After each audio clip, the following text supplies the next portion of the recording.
Hermanos, les saludo la paz del Señor.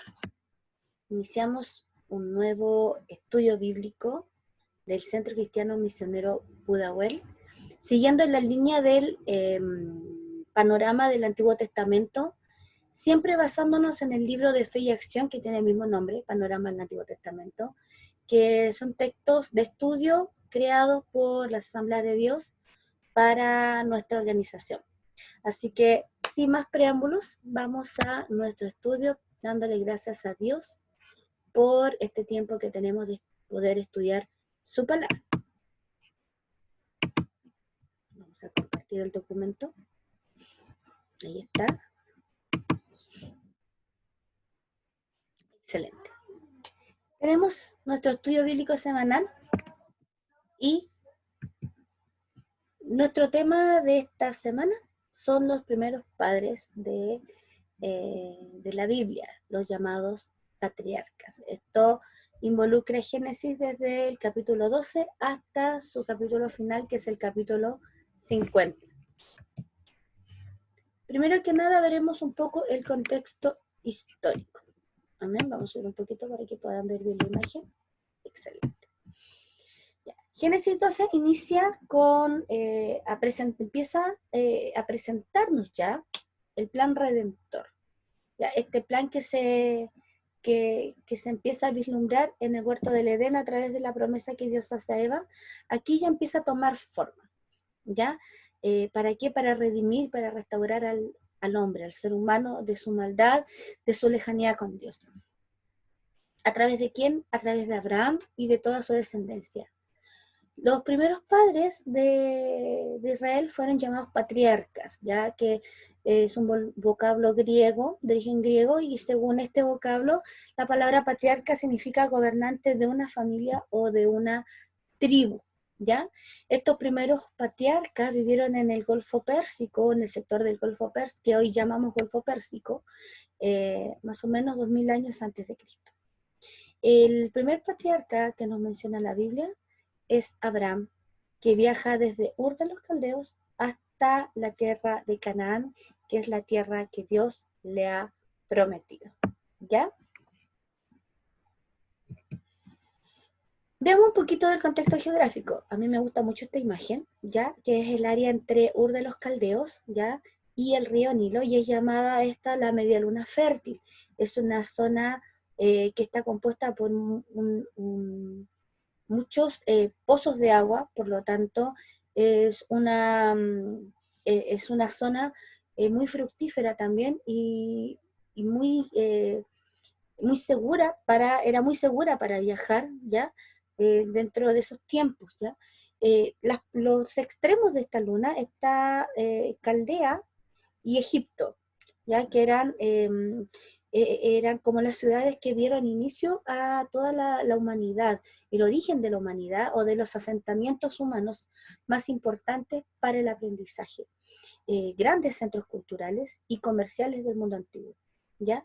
Ahora, esta media luna fértil era una amplia ruta comercial porque justamente permitía a las caravanas viajar todos estos kilómetros sin enfrentarse a los problemas del clima y de la geografía, al calor, a la falta de agua, etcétera, porque era una zona que recorría desde el espacio donde estaba Mesopotamia, entre el río Tigris y el río Éufrates, pasando muy cerca de lo que era el mar Mediterráneo, ¿ya? Llegando a la zona de Canaán, donde estaba el río Jordán, el mar de Galilea y el mar Muerto, y llegando finalmente a la tierra de Gosén, y en el sector de donde estaba el Mar Rojo también, y el río Nilo, finalizando en el río Nilo en Egipto, ¿ya? Canaán, como vemos, está justo ahí en el centro de esta media luna fértil, por lo tanto era un paso obligado para las rutas comerciales. Dios no le estaba dando cualquier espacio, cualquier lugar a su pueblo. Dios le estaba dando un sector estratégico para asentarse, un sector estratégico donde crecer, donde forjarse, un sector estratégico para transmitir este maravilloso plan de redención al resto de la humanidad.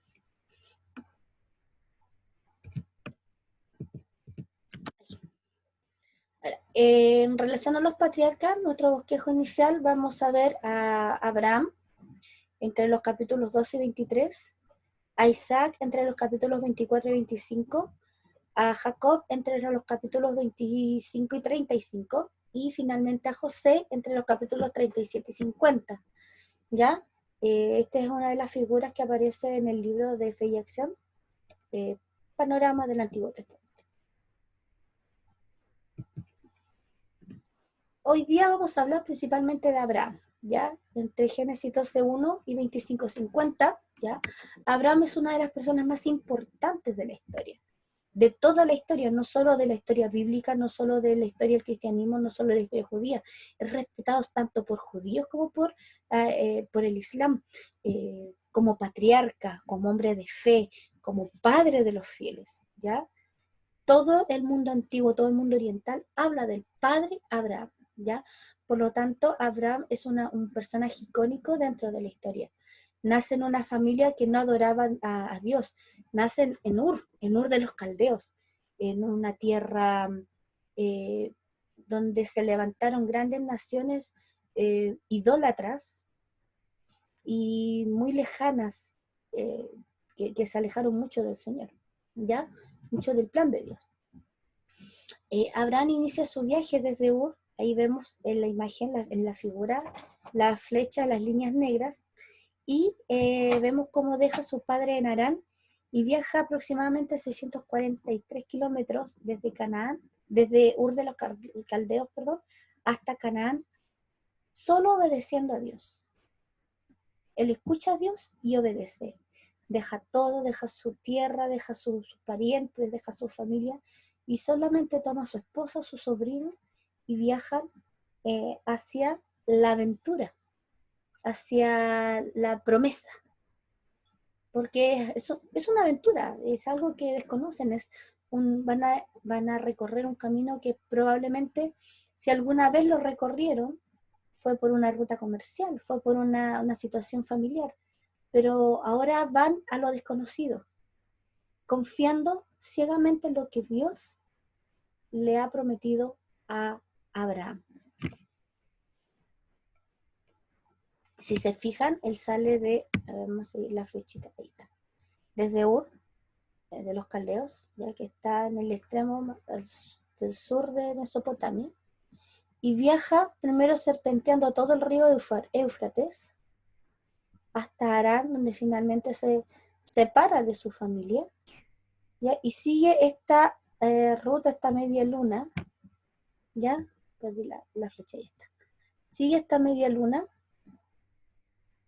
bordeando muy cerca del río Jordán, pasando por Harán y llegando al sector de Siquem, muy cerca de Belén, muy cerca de lo que después sería parte de Judea.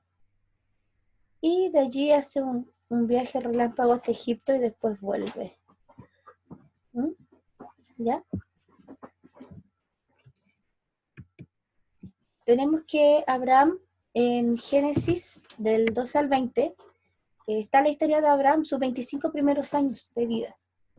Y del 21 al 25 tenemos los últimos 75 años de vida de Abraham, ¿ya? Fue un hombre de gran riqueza. La Biblia nos habla de que fue un hombre de gran riqueza, de grandes posesiones. En muchos episodios nos habla de que él tenía muchos siervos, que tenía muchos camellos, cosa que no era común en esa época. Era una persona que muchos jefes locales del sector por donde él pasaba, lo reconocían como un príncipe, como una persona importante, y realizaban alianzas y tratados comerciales con él. Si vemos cuando la Biblia nos habla de que en un momento en el que después de que él se separa de Lot, Lot está viviendo muy cerca de Sodoma, y vienen y capturan Sodoma, y llevan también cautivo a Lot, y él toma a un gran número de siervos entrenados para ir a rescatar a su sobrino.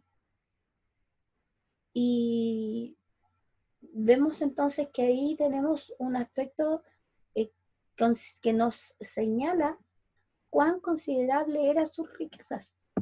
Mucha gente también en agradecimiento por lo que él hacía, le brindaba ofrendas y nuevas riquezas, y él adquiría nuevos siervos, nuevos esclavos, más camellos, más cosas, pero era una persona importante. Abraham se notaba por dónde pasaba. Él no iba solo con un camello y con su esposa y un par de personas, no, era una caravana con la que él viajaba.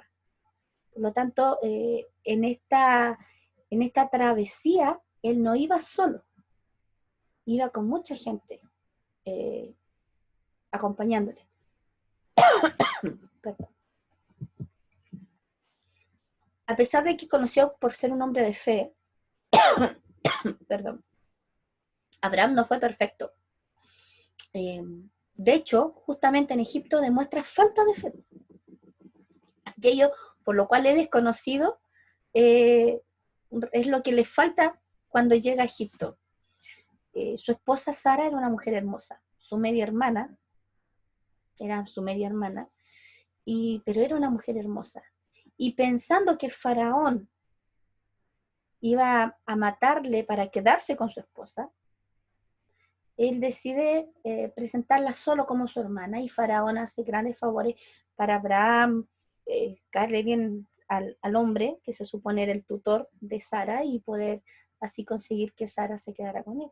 Pero finalmente Dios le muestra al Faraón que Sara es media hermana de Abraham, y Abraham queda al descubierto y pasa una gran vergüenza. En esos momentos Faraón podría haber explotado en ira y haber dicho, ¿sabes qué más? Mátenlo y que la mujer se quede aquí y todas sus riquezas. Pero Faraón, Dios actúa sobre la vida de Faraón y finalmente los deja ir. Los envía fuera de Egipto, y aún a pesar de todo lo que, de las mentiras, a pesar del engaño, eh, Faraón aún así le da grandes ofrendas de paz a Abraham al despedirle. Y no es la única vez en que Abraham demuestra justamente falta de fe, mintiendo en relación a su relación con Sara. También le pasa en una situación con el rey Abimelech. Eh, Abraham, a pesar de haber dejado todo atrás, aún trae a cuestas muchas costumbres mesopotámicas y pesan sobre él todavía muchas leyes y muchas normas. Recordemos que Mesopotamia, al ser un centro cultural importante, muchas de los alcances culturales y sociales que alcanzaron los caldeos, entre todas esas, está el tema de la legislación, el código de Hammurabi, por ejemplo, ¿ya? El famoso ojo por ojo, eh, es de ese sector. Entonces ellos tenían muchas normas y muchas leyes de, para vivir, y dentro de esas leyes que pesaban sobre la vida de Abraham, o que estaban presentes en la vida de Abraham, estaba la de que si una pareja no concebía hijos, por ley ellos podían decretar que su siervo más fiel podía ser reconocido como legítimo heredero, ¿ya? Y podía ser a quien se le entregaran todas las riquezas y las posesiones de su amo una vez que esté muerto. Esto es lo que pasaba con Eliezer. Abraham ya pensaba que era Eliezer el hombre que iba a continuar con su descendencia, y a través de él iba a ser la descendencia, pero Dios le dice que no, que él va a tener su propio hijo, y Abraham continúa su camino. Eh, Abraham y Sara, su esposa, eran muy ancianos al momento de nacer Isaac. Abraham tenía más de 90 años. Y al nacer Isaac, este circuncidado como señal de pacto entre Dios y Abraham, ¿ya? Pero al momento de ocurrir esto, de nacer Isaac, al poco tiempo empezaron los problemas. Recordemos que antes de la llegada de Isaac, eh, tratando en cierta forma de ayudar a Dios, Sara le pide que se case con Agar y que la tome por esposa, y Agar queda embarazada y tiene a Ismael. Y, y al principio Agar menospreciaba de cierta forma a su señora, a Sara, y a su ama, y esto le causaba grandes problemas a Sara y a Abraham. Pero una vez que nace Isaac, Sara siente que Agar e Ismael son un problema, y debido seguramente a muchas situaciones que pudieron haber ocurrido, le pide que los expulse. Por una ley mesopotámica también, Abraham no podía vender a Agar porque ya había concebido un hijo de su señor, un hijo de Abraham. Por lo tanto, lo único que podía era dejarla en libertad. Y es lo que hace, los expulsa y los envía lejos para que ellos puedan tener una vida en paz, lejos, y Dios pudiera cumplir su promesa tranquilamente a través de Isaac. Es así, es una de las razones por las cuales hasta el día de hoy los pueblos que son islamitas consideran a Abraham como su patriarca, como el padre Abraham, porque ellos descienden de cierta forma de Abraham a través de Ismael eh, y de Isaac, todo lo que es el pueblo judío. Entonces, eh, vemos ahí que los planes de Dios también se cumplen, porque Dios le dice que va a ser padre de multitudes. Y a pesar de que la línea en relación al plan redentor es a través de Isaac, a través de Ismael también Abraham tiene mucha descendencia, muchísima descendencia. Bueno, al morir Sara, perdón, vemos otra costumbre propia de los cananeos que Abraham sigue, que es la de comprar un terreno para dar sepultura a Sara, y ahí él compra a los heteos la sepultura, la cueva de Macpela. ¿Ya? Eh, Abraham muestra fe en las promesas del Señor. ¿Sí? Tiene estas fallas, siempre en relación principalmente a Sara, pero él donde iba, él construía un altar. Adoraba a Dios cuando nadie más lo hacía. Ya todos habían olvidado al único Dios y estaban rodeados por pueblos que eran politeístas, pueblos idólatras, que adoraban al sol, que adoraban a la luna, que adoraban al río, que adoraban al viento, que tenían dioses a los cuales sacrificaban sus propios hijos. Y él, en medio de toda esa idolatría, toma la decisión de adorar al único Dios verdadero. Fue un hombre generoso, fue un hombre misericordioso. Vemos ahí como él, cuando empieza a tener problemas haber problemas entre los siervos de Lot y los siervos de Abraham, él llama a Lot y le dice: sabes que tenemos que separar nuestros caminos para evitar estas confrontaciones. Decide tú, si tú vas a mano derecha, yo voy a la mano izquierda; si tú vas al norte, yo voy al sur; si tú eliges el valle, yo me iré a la montaña. Y le da la opción a Lot de escoger. Vemos también esa generosidad, esa misericordia, cuando Dios le cuenta que va a destruir Sodoma y Gomorra. Y él empieza a interceder, si hay 60, si hay 50, si hay 20 justos, si hay 10 justos. Eh,